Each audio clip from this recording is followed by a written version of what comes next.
Donc maintenant, on va commencer avec les questions-réponses. Et donc, je vais démarrer à répondre aux questions-réponses. Donc, je vous laisse poser vos questions-réponses dans le chat, que je vais répondre donc au fur et à mesure. Première question. Si le compte n'est pas actif, les banques en ligne peuvent-elles nous pénaliser? La réponse est clairement non. Je vais vous poser une petite question simple. Est-ce que votre banque, si vous mettez votre compte à 0, peut vous pénaliser? Votre banque, je dirais locale. À première vue, je dirais non, sauf que c'est un peu différent la banque locale parce que les frais de tenue de compte, vous avez des frais de tenue de compte. Ici, les frais de tenue de compte sont, sont gratuits. Il n'y a pas de frais de tenue de compte. Donc, je dirais que dans une banque locale, effectivement, on pourrait vous pénaliser parce qu'on pourrait vous mettre 3 à 4 euros de frais de tenue de compte et au bout d'un moment, ça passera en négatif, on vous mettrait des agios. Ici, ce n'est pas le cas. Les frais de tenue de compte, il n'y en a pas. Ils sont à 0. Donc, simplement, si jamais vous n'avez pas de frais de tenue de compte et votre compte est à 0, est-ce qu'on peut vous obliger à avoir de l'argent? Ben non, on ne peut pas vous obliger à avoir de l'argent sur les comptes. Donc, en fait, tout simplement, on ne peut pas vous pénaliser. C'est la loi. C'est tout. Voilà, ça ne va pas plus loin que ça. Donc, faut-il laisser un minimum d'argent sur les comptes? Faux. Vous pouvez très bien laisser un compte à 0 euros, sachant, comme je viens de vous le dire, qu'il n'y a pas donc de frais de tenue de compte. Et si vous voulez avoir effectivement, je dirais, l'information et elle est vérifiée par vous-même, c'est très simple. Vous êtes directement sur Internet et vous allez directement regarder, je dirais, les brochures tarifaires de Boursorama, excusez-moi, Hello Bank et Fortuneo, et vous allez vérifier par vous-même qu'il n'y a pas de frais de tenue de compte. Encore mieux, vous pouvez directement contacter Boursorama, Fortuneo et Hello Bank et leur demander à un conseiller s'il y a des frais de tenue de compte. Et vous vérifierez les informations par vous-même. C'est le plus important. Comme je dis souvent, c'est bien de poser des questions, je dirais aussi, mais c'est bien de se renseigner par soi-même. Vos yeux, c'est vos yeux. Vos oreilles, ce sont vos oreilles. Le jour où vous en parlerez, c'est vous et vous seul qui direz votre propre expérience. Une fois qu'on est inscrit et validé, quel est le délai pour verser les 300 euros pour ouvrir les 3 comptes? Question, je dirais, un petit peu complexe, donc avec les 3 comptes. Donc, une fois qu'on est inscrit et validé, alors je pars du principe que inscrit et validé, ça veut dire qu'on a fait l'inscription des documents.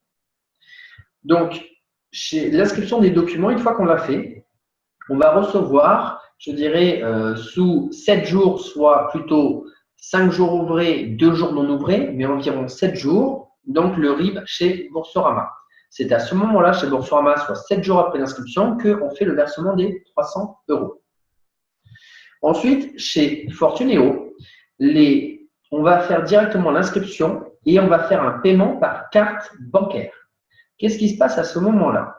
Eh bien, en fait, ils vont d'abord vérifier si votre dossier est accepté, les documents, mais également que vous ne soyez pas en Banque de France. Parce que bien évidemment, je pense que tout le monde, c'est une base. On ne peut pas ouvrir de compte bancaire, c'est la loi si on est en Banque de France.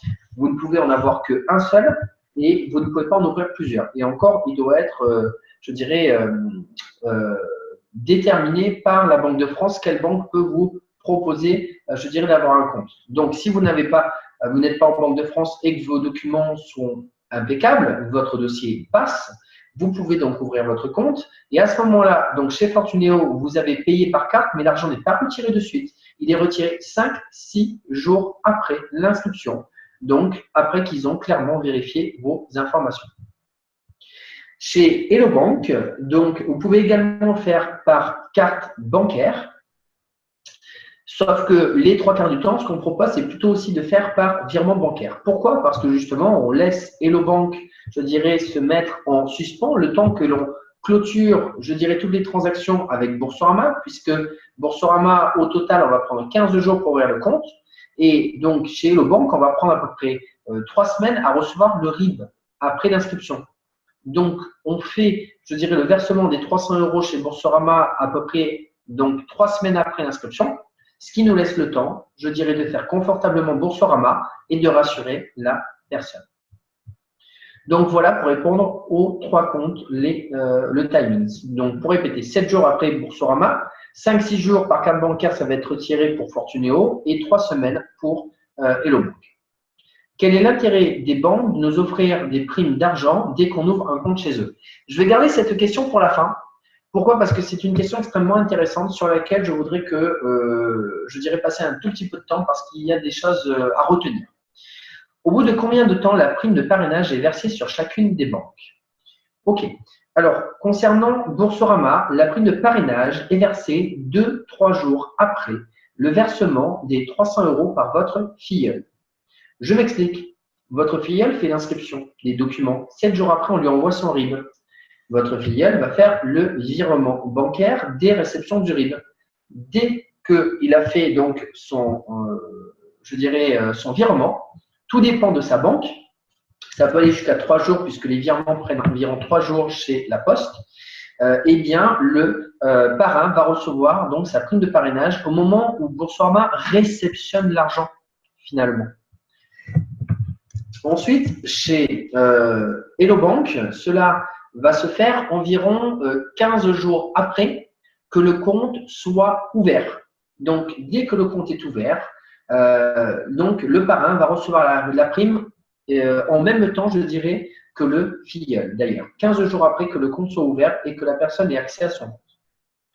Chez Fortunéo, donc le parrain va recevoir l'argent environ 6 à 8 jours après que le virement du filleul ait été fait.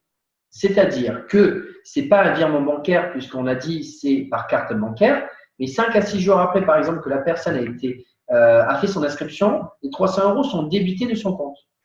Donc, à partir du moment que l'argent est débité du compte, on va attendre 6 à 8 jours.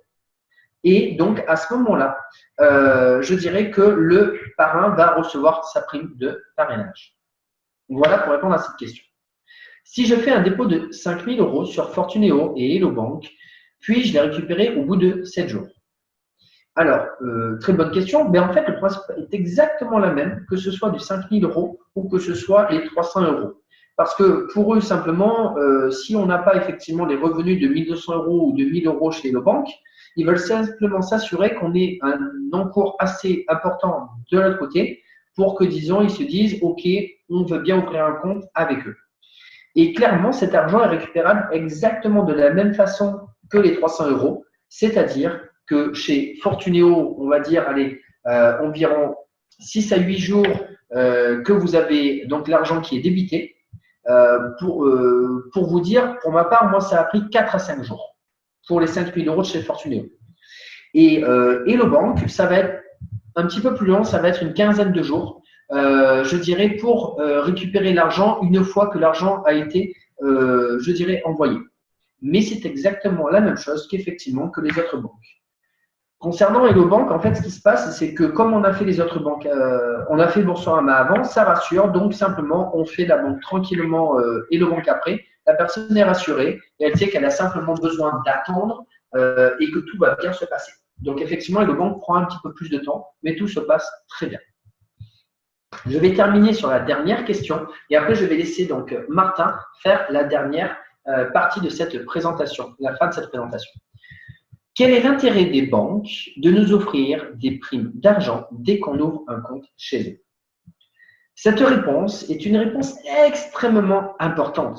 J'ai mis, pour ma part, très longtemps, je dirais, à la comprendre de façon technique et je dirais une réponse qui est vraiment quelque chose de concret et intéressant concrètement sur le terrain, au niveau de la technicité. Je vais répondre en 3 points. Premier point, quand vous ouvrez un compte, donc, dans les banques, ce qu'il faut comprendre, c'est qu'on va vous offrir 80 €. On va se poser la question, mais d'où sort ces 80 €? Eh bien, ce qu'il faut comprendre, c'est que, par exemple, l'année dernière, donc la Société Générale, donc Boursorama, filiale de la Société Générale, a supprimé plus de 400 agences, avec forcément les employés à l'intérieur. Pourquoi? Parce que simplement, aujourd'hui, quand on ouvre un compte bancaire chez Boursorama, vous faites des opérations courantes qu'à la base, les personnes du guichet font pour vous. Donc, clairement, on n'a plus besoin de la personne du guichet, ou plutôt la Société Générale n'a plus besoin des personnes au guichet puisque les personnes deviennent indépendantes et ouvrent les comptes en ligne et donc font ces opérations courantes par elles-mêmes. Donc, clairement, on est en train de faire exactement la même chose que ce qui se passe quand on va à Intermarché, au supermarché et qu'on paye directement nos courses à la caisse avec les caisses automatiques. C'est-à-dire qu'on est autonome et qu'on n'a plus besoin de caissière. Donc, clairement, qu'est-ce qui se passe? Les 80 €, ils les sortent d'où? Ils les sortent qu'ils ont supprimé plus de 400 agences et ils ont gagné beaucoup d'argent puisqu'ils ne payent plus les employés et également, je dirais, le paiement du coût du local, donc des locaux. Donc, forcément, ils ont de l'argent de côté. Donc, pour les 80 € de la prime d'entrée. Donc, leur intérêt, c'est quoi? C'est de rendre autonomes les personnes pour que, clairement, ils aient moins de charges à payer avec les employés et, je dirais, donc, les locaux à payer, les agences. Ça, c'est la première des choses. Deuxième point, quand vous recommandez une personne chez Boursorama, il y a une deuxième personne à qui, je dirais, on fait le travail. C'est les commerciaux, puisque leurs propres clients, je dis bien leurs propres clients, deviennent des commerciaux pour eux. Aujourd'hui, vous recommandez une personne, ils n'ont plus besoin de payer des commerciaux pour le faire. Vous le faites pour eux. Donc, clairement, les 150 € qu'ils nous donnent quand c'est la période à 150 €, eh bien, ils ont simplement gagné de l'argent en supprimant des commerciaux. Ça, c'est le deuxième point. Et maintenant, je vais vous dire la cerise sur le gâteau, le troisième point le plus important. C'est qu'aujourd'hui, ils nous payent avec quoi? Ils nous payent avec des bons cadeaux. Ils nous payent avec des bons cadeaux. Et je ne sais pas si vous êtes au courant que les bons cadeaux, on les enlève des charges. Dans le bilan comptable d'une société, on enlève les bons cadeaux, donc on les passe en charge, ce qui veut dire que si on les passe en charge, on ne les paye pas en impôts. Clairement, ils nous payent avec leurs impôts. Au lieu de payer leurs impôts, ils nous payent. En fait, ils ne payent même pas, je dirais, de frais supplémentaires par rapport à nous. Tout l'argent qui sort, c'est l'argent qui ne va pas aux impôts. On pourrait d'ailleurs dire qu'ils nous payent avec nos propres impôts, puisque ça va pour tout le monde, les impôts. En fait, c'est la réalité. Et donc maintenant, concrètement, vous avez compris, ils sont loin d'être perdants. Aujourd'hui, ils sont loin d'être perdants. On prend un petit peu d'argent, et je dis bien un petit peu d'argent. Ils sont en train de nous payer avec nos impôts et ils sont en train de sortir des personnes. Donc tout cet argent, il ne sort pas de nulle part. Donc aujourd'hui, la vérité, c'est qu'effectivement, tout ça, si on va chercher plus loin, ce n'est pas très éthique. Mais aujourd'hui, on a le choix. Soit, entre guillemets, ils le font sans nous et de toutes les façons, ils le feront parce qu'on y viendra, parce que les banques en ligne, on y vient et on devient dans le monde numérique. Soit, je dirais qu'on va suivre le sillon, même si on n'est pas d'accord avec toute cette éthique au démarrage, et après, essayez de faire votre propre sillage. C'est-à-dire, une fois que vous avez gagné un petit peu d'argent de votre côté, essayez de faire votre propre sillage et de créer, je dirais, votre propre éthique. Donc, voilà par rapport à cette information pour répondre à votre question.